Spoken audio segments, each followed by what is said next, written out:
오늘 말씀은 이 소발의 첫 번째 변론의 그 후반부의 내용입니다. 전반부에 해당하는 어제 말씀에서는 이 절대자 하나님에 대한 그 인간의 한계를 강조한 사실을 기록했고, 오늘 말씀에서는 욥을 향한 일방적인 회개를 강요하고 있는 그런 내용입니다. 먼저 12절 말씀을 보니까 미련한 사람이 지혜로워지기를 기다리느니 차라리 들나귀가 사람 낳기를 기다리는 게 나을 걸세, 이렇게 말을 합니다. 소발은 욥을 미련한 사람에 비유해서 지금 말을 하고 있습니다. 비난을 하고 있는 거죠. 그 비난의 강도를 더 강하게 하고 있습니다. 그리고 들나귀에 비교를 하고 있죠. 고대 근동에서는 들나귀라는 것은 가장 교만하고 그리고 미련한 동물로 취급했습니다. 그런 들나귀가 지혜를 가진 사람을 낳는다, 그것은 불가능하다라는 것이죠. 즉 욥과 같이 미련한 사람은 하나님의 그 뜻을 깨달아 알 수 없다, 그것이 불가능하다라고 지금 강조하고 있는 것입니다. 뿐만 아니라 소발이 욥을 들나귀에 비교한 것은 하나님께서 욥에게 주신 뜻, 까닭없이 고난을 욥에게 주셨다, 이렇게 불평하고 원망하는 그 소리가 들나귀의 그 울부짖음 같이 아무런 의미도 없다라는 것을 지금 조롱하고 있는 것입니다. 비난이 도를 넘기 시작한 것이죠. 소발이 욥을 이렇게 비난하는 이유는 욥이 자신의 말에 동의하지 않고 그리고 자신의 권면에 따르지 않았기 때문입니다. 소발이 보기에 욥의 고난은 죄로 인함인데 자신의 말에 동의하지 않고 욥이 회개하지 않는다고 맹비난하고 있는 것이죠. 우리 계속해서 13절에서 14절 함께 읽어보도록 하겠습니다. 시작. 만약 자네가 마음을 다잡고 그분께 자네의 손을 뻗으면, 만약 자네의 손에 있는 죄를 치워버리고 어떤 악도 자네의 장막 안에 있지 못하게 하면. 소발은 욥에게 회개할 것을 촉구하고 있습니다. 소발은 회개에 관한 몇 가지 중요한 사항에 대해서 말을 하고 있죠. 먼저는 마음을 바로잡아라, 이렇게 얘기를 하고 있습니다. 욥이 현재 자신의 마음을 전적으로 하나님께 향하지 못하고 있기 때문에 그것을 질책하고 있는 그런 의미로 말을 하고 있는 겁니다. 그리고 그분께 자네의 손을 뻗으라, 이것은 자신의 과거의 죄를 회개하고 하나님께 도움을 청하는, 이렇게 손들고 기도하는 그런 모습을 시각적으로 나타낸 것이죠. 소발은 욥에게 이 현재 교만한 태도에서 마음을 돌이켜서 하나님께 그 마음을 고정시키고 적극적인 회개 자세를 취하라, 이렇게 주장하고 있는 것입니다.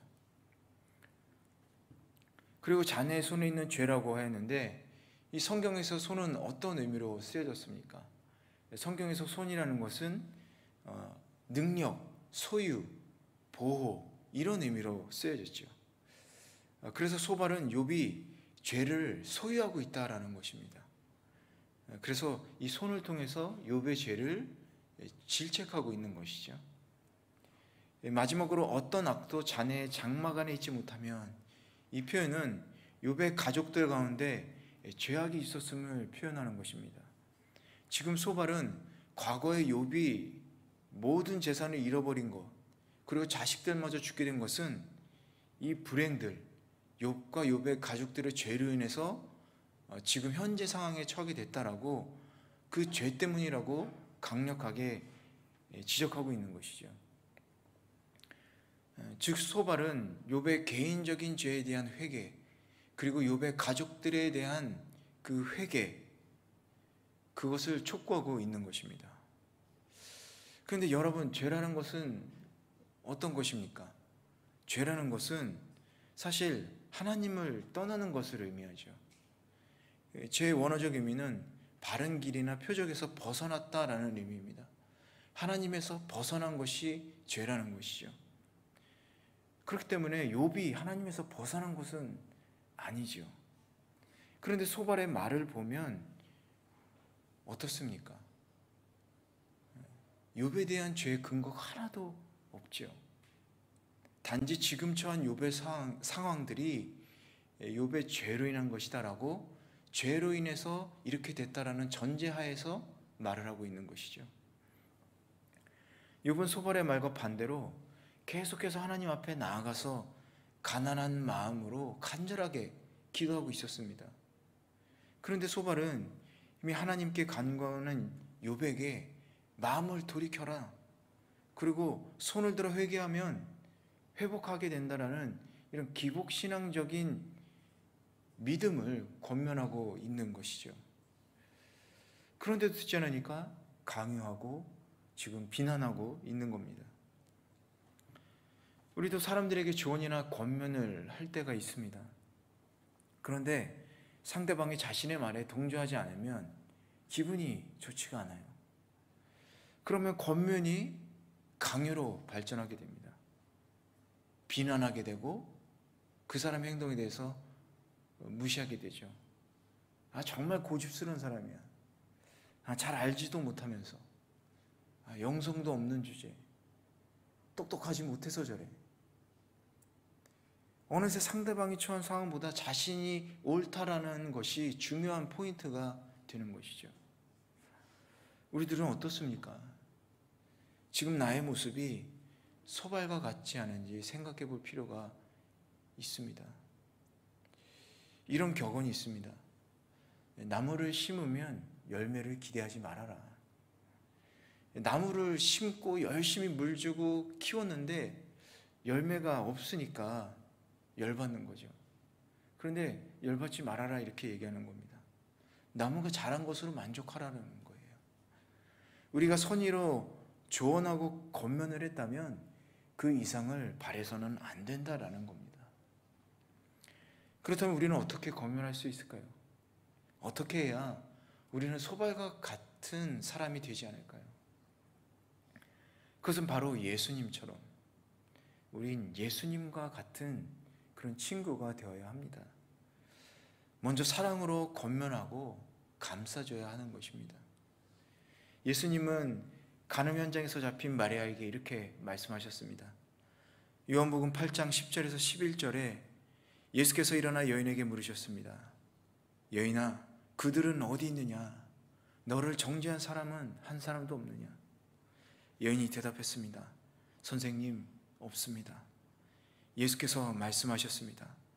나도 너를 정죄하지 않겠다. 나도 너를 정죄하지 않겠다. 이제부터 다시는 죄를 짓지 마라. 예수님은 간음한 여인 마리아를 정죄하기보다 먼저 사랑하고 계셨던 겁니다. 예수님께서는 죄를 미워하시되 사람을 정죄하지 않으셨습니다. 우리도 사랑하는 형제자매들을 정죄해서는 안 되겠습니다. 예수님께서 우리들에게 그랬듯이 우리도 사람들에게 사랑으로 권면해야 하는 것입니다. 사랑으로 다시는 죄짓지 말라고 권면해야 하는 것이죠. 그리고 그 결과에 대해서는 하나님께 기도하며 중보하는 자세를 우리는 가져야 하는 것입니다. 동경원누리 교회 공동체가 사랑이 넘치는 공동체가 되기를 축원합니다. 소발처럼 비난이 아니라 예수님처럼 사랑으로 권면하는 그런 복된 성도들 되시길 주님의 이름으로 간절히 축원합니다. 우리 15절에서 19절 한번 같이 읽어보도록 하겠습니다. 자네가 흠없이 얼굴을 들 수 있을 걸세. 자네가 굳게 서서 두려워하지 않을 걸세. 자네가 고난을 잊어버릴 것이니 기억하더라도 그저 흘러간 물 같을 걸세. 그리고 자네의 나날들이 정오의 빛보다 환할 것이고 어둠은 아침같이 밝아질 걸세. 자네는 이제 괜찮아질 것이네. 아직 희망이 있으니 말이야. 그래, 자신을 잘 추스르고 편히 쉬게 될 걸세. 자네가 누울 때도 아무도 두려움을 주지 않을 것이고 많은 사람이 자네의 비위를 맞추려고 애쓸 것이네. 이 15절에서 19절 말씀을 보면 소발은 회개한 자가 누리게 될 그 축복에 대해서 아주 구체적으로 열거를 하고 있습니다. 이것을 한마디로 표현하면 회개하면 욥은 회복될 것이다 라고 지금 소발은 얘기하고 있는 거예요.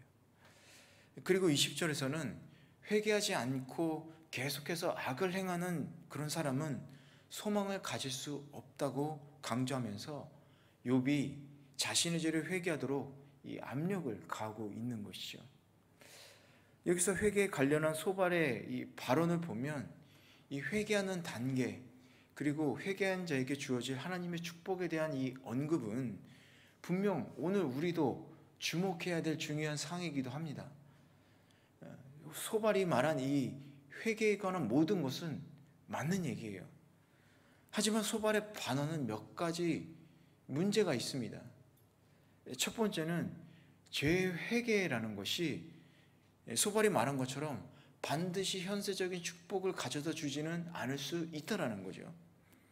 하나님이 회개한 자를 축복하신다라는 것은 보편적인 사실입니다. 하나님은 회개한 자에게 이 세상에서도 놀라운 축복을 허락하시지요. 그러나 회개한 자에 대한 하나님의 축복이라는 것은 보다 궁극적이고 종말론적인 것입니다.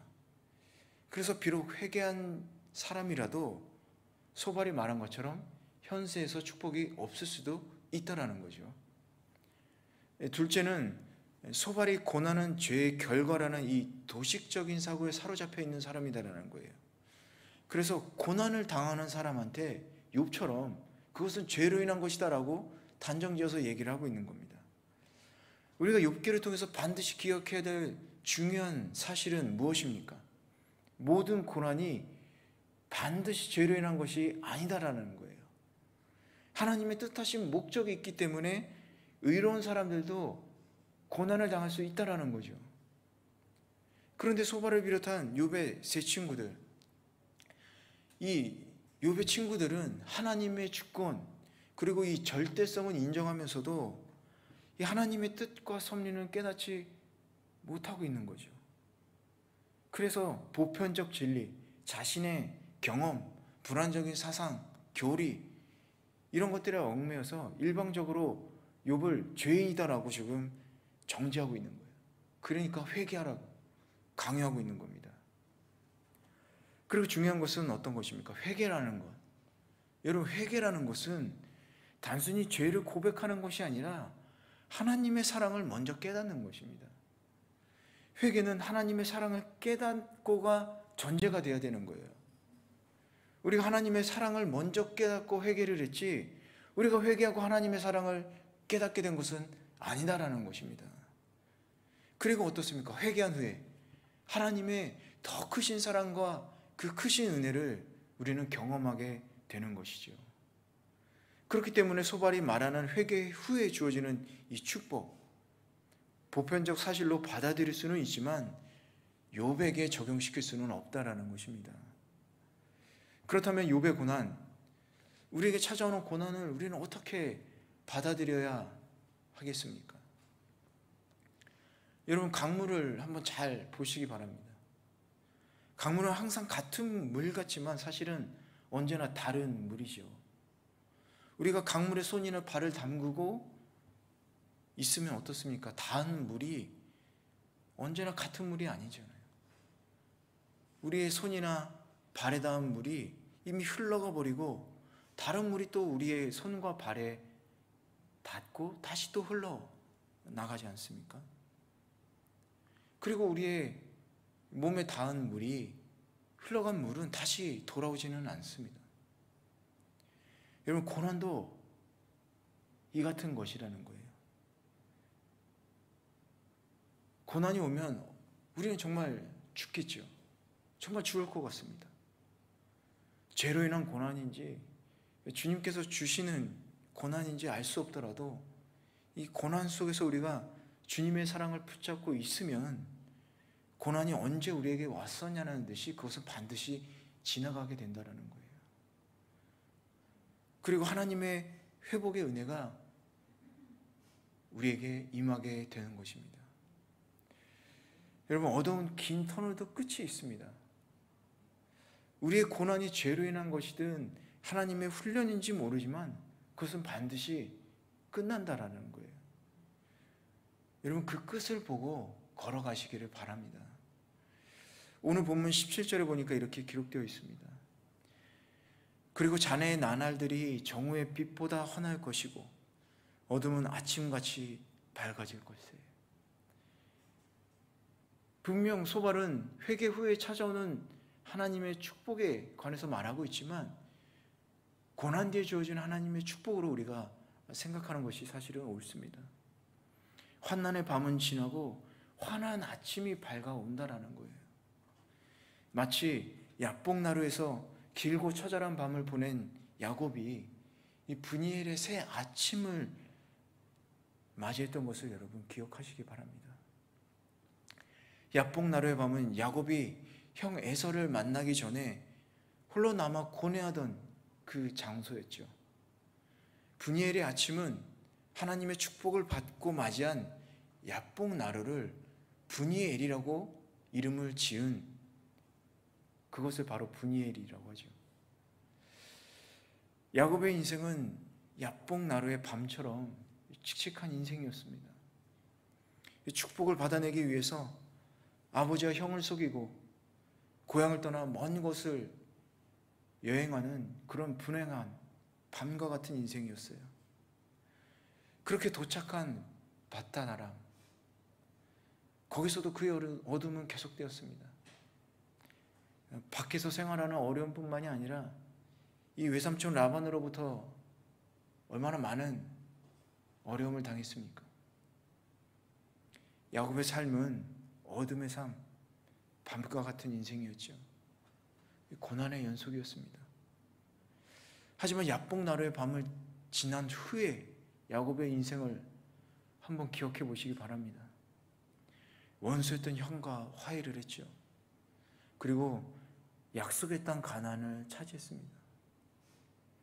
이처럼 이 야복의 혹독한 밤, 자기가 깨어지는 밤, 그것을 지난 사람에게는 찬란한 브니엘의 아침이 찾아온다라는 것입니다. 이처럼 우리에게도 브니엘의 아침은 찾아옵니다. 여러분, 야곱에게도 브니엘은 찾아왔어요. 그러나 우리가 브니엘의 아침을 맞이하지 못했다면 그것은 야곱보다 더 좋은, 더 나은 야복나루의 밤을 지나려 하기 때문이지 않을까 생각해 볼 필요가 있습니다. 야곱이 지냈던 고통, 그 고생, 그 눈물, 그 밤을 보내려 하지 않기 때문인 것이죠. 야곱이 아니라 가장 의롭다고 하는 욥조차 이런 혹독한 밤을 지나서 아침의 인생을 맞이했습니다. 그 아침은 어떤 아침입니까? 영원히 어두워지지 않는 그런 축복의 아침이었죠. 성경에서 인생의 길고 긴 터널 같은 어둠을 지나지 않고 이 찬란한 아침의 영광을 맞이한 의인은 단 한 사람도 없습니다. 그러므로 고난의 밤을 두려워하지 마시고 여러분 기쁘게 맞이하시기를 바랍니다. 물론 기쁘지 않을 겁니다. 힘드실 겁니다. 그러나 주님은 우리를 붙들고 계신다는 사실을 여러분 기억하시기를 바랍니다. 고린도서 4장 17절에 보면 이런 말씀이 기록되어 있습니다. 우리가 잠시 당하는 가벼운 고난은 그건 모두를 능가하고도 남을 영원한 영광을 우리에게 줄 것입니다. 우리의 고난은 금방 지나가고 또 가벼운 고난이다라고 얘기합니다. 그런데 그것은 지나가고 우리에게 영광이 찾아오게 된다는 것이죠. 고난 뒤에 영원한 영광이 우리에게 주어지는 것입니다. 할렐루야. 여러분, 야곱처럼 이 고난과 고뇌 속에서 주님만 붙들고 고난을 이겨내시기를 바랍니다. 그 고난 가운데서 이 주님의 기도의 끈을 붙들고 주님, 고난을 지나가게 해주시고 이겨내게 해주시고 축복해 주십시오라고 우리는 주님만 붙들고 그 고난을 이겨내야 하는 것입니다. 그럴 때 우리가 축복의 아침, 브니엘의 아침을 맞이할 수 있습니다.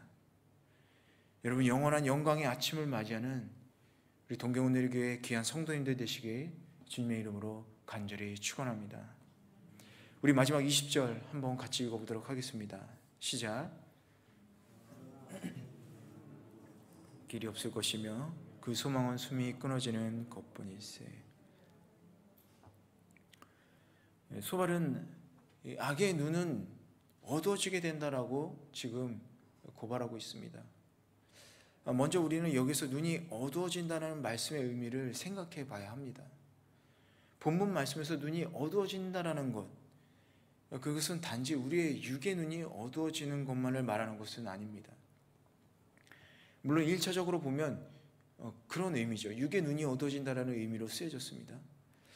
예를 들어서 열왕기상 6장 18절을 보면 이 엘리사를 잡기 위해서 아람 군대가 이 도단에 침입을 했는데 엘리사가 하나님께 간절히 기도를 합니다. 그래서 하나님께서 아람 군대의 눈을 어둡게 하셔서 이 아람 군대가 길을 잃고 사마리아로 들어가서 포로가 되어버리는 그런 일이 벌어지게 되는 거예요. 이렇게 악인들의 육의 눈이 어두워지는 일이 실제로 있습니다. 하지만 본문의 말씀보다 영적인 의미의 말씀으로 보는 것이 옳습니다. 말하자면 악인이 되는 하나의 징표로서 영의 눈이 어두워진다라고 말하고 있는 거죠. 소발은 욥이 그러한 사람이 되지 않기를 바란다라고 말하고 있는 거예요. 악한 사람이 되어서 영의 눈이 어두워지지 않기를 바란다라고 말하는 겁니다. 물론 당시 욥의 영의 눈, 그 신앙의 눈, 이 감각이라는 것이 흐려진 상태에 있지 않았기 때문에 이 역시 욥에게 적용되는 말은 아닙니다. 하지만 오늘 우리는 이 말씀을 잘 귀담아 들어야 합니다. 현재 아무리 우리의 영의 눈이 활짝 열려 있고 또 영적 감각이 살아있다 할지라도 잠시 방심하는 사이에 우리 역시 영의 눈이 어두워질 수 있기 때문에 그런 거예요. 제가 요즘에 이 안압도 올라가고 눈이 피로해서 자주 이렇게 눈을 깜빡이곤 합니다. 그래서 뭐 눈에 좋은 영양제 없나 이렇게 찾아보기도 하고 또 눈을 감고 좀 쉬기도 하고 눈에 관심을 많이 갖고 있어요. 우리는 눈에 관심을 참 많이 갖는데 영의 눈에는 얼마나 관심을 가지고 우리가 돌보고 있습니까? 육의 눈이 중요한 줄 알아서 신경을 많이 쓰는데 그보다 훨씬 더 중요한 이 영의 눈이 어두워지는 것에 대해서는 왜 신경을 쓰지 않느냐는 말이지요. 사랑하는 성도 여러분, 우리가 정말 보아야 하는 것은 우리 눈에 보이는 것이 아닙니다. 우리 눈에 보이는 것이 아니에요. 히브리서 11장 3절에 보니까 보이는 것은 보이지 않는 것으로 말미암았다라고 기록되어 있어요. 보이는 것은 보이지 않는 것으로 말미암았다라고 기록되어 있습니다. 우리는 바로 이 보이지 않는 것을 볼 수 있어야 하는 것입니다. 무엇으로 봅니까? 바로 영의 눈으로 봐야 하는 거예요. 그런데 우리는 육의 눈으로 보이는 것에 얼마나 많은 신경을 쓰고 살아가고 있습니까? 우리는 영의 눈으로 바라보고 살아야 될 것을 바라보고 살고 있습니까?